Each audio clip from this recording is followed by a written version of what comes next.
Madame, Monsieur, bonsoir. Bienvenue dans ce flash d'information. Les personnes en situation de handicap revendiquent leur droit au travail, à l'intégration de la fonction publique notamment. La Fédération des associations pour la promotion des personnes en situation de handicap a décidé de faire de l'insertion socio-professionnelle de ses membres sa priorité. Un plaidoyer a été fait ce matin lors de la célébration de la Journée internationale des personnes en situation de handicap.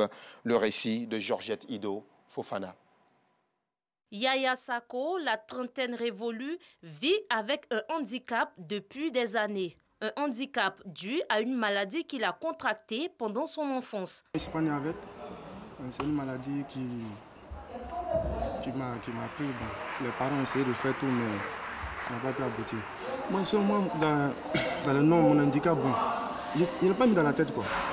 Voilà, un homme avec un handicap, il faut prendre du travail, il faut mendier, quoi.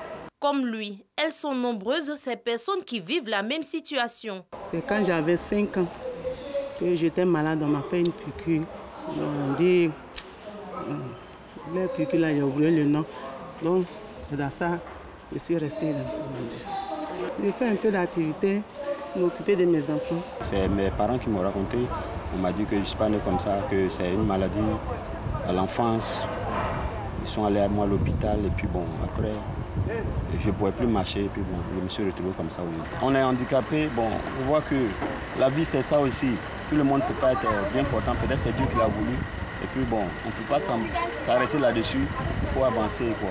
Réunis au Palais de la Culture de Trècheville ce lundi, à l'occasion de la célébration de la Journée mondiale des personnes en situation de handicap, les handicapés plaident pour une insertion socio-professionnelle. Le combat que nous menons, c'est le combat grosso modo de la protection et de la promotion des personnes handicapées.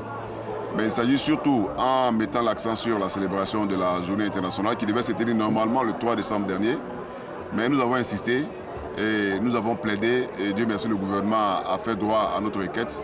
Et aujourd'hui, on a pu la célébrer 4 avril 2022.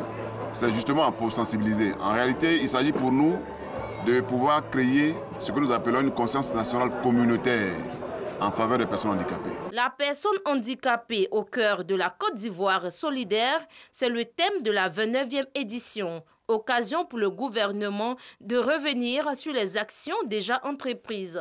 Des efforts sont faits pour améliorer les conditions de vie des personnes en situation de handicap et réaffirmer leurs droits dans la société.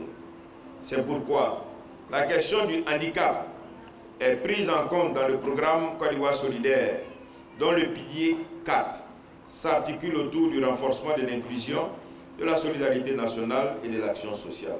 Cette 29e édition est donc le témoignage éloquent d'un autre regard que la société tout entière porte et doit porter sur les personnes en situation de handicap.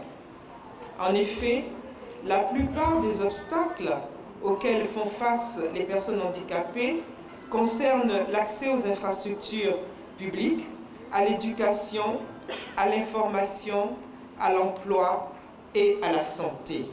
Instituée par les Nations Unies en 1992, la Journée internationale des personnes en situation de handicap est célébrée tous les 3 décembre. Une journée pour favoriser l'intégration et l'insertion des personnes invalides.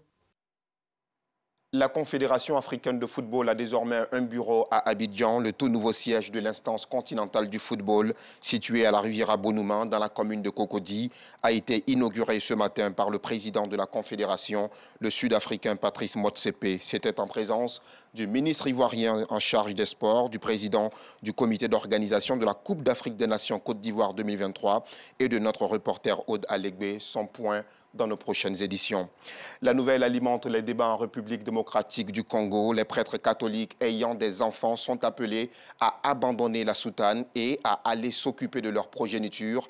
La décision de la CENCO, la conférence épiscopale de la République démocratique du Congo, est contenue dans un document de 19 pages signé par les évêques des 47 diocèses de la RDC. Ils estiment, entre autres, que les parents ont des droits et devoirs vis-à-vis de leurs enfants et que la charge de père de famille est incompatible avec le ministère et la vie sacerdotale, un régime catholique romain. Et puis pour finir, au Rwanda, la peine de 25 ans de prison contre Paul Rusesabagina vient d'être confirmée en appel. Le héros du film Hôtel Rwanda avait été condamné, souvenez-vous, à 25 ans de prison en septembre pour terrorisme, accusé d'avoir fondé et appartenu au FLN, ce groupe de libération nationale, ce groupe armé contre lequel pèsent des accusations d'attaques meurtrières au Rwanda. C'est la fin de ce Flash Info. On se retrouve à 19h30 pour la grande édition.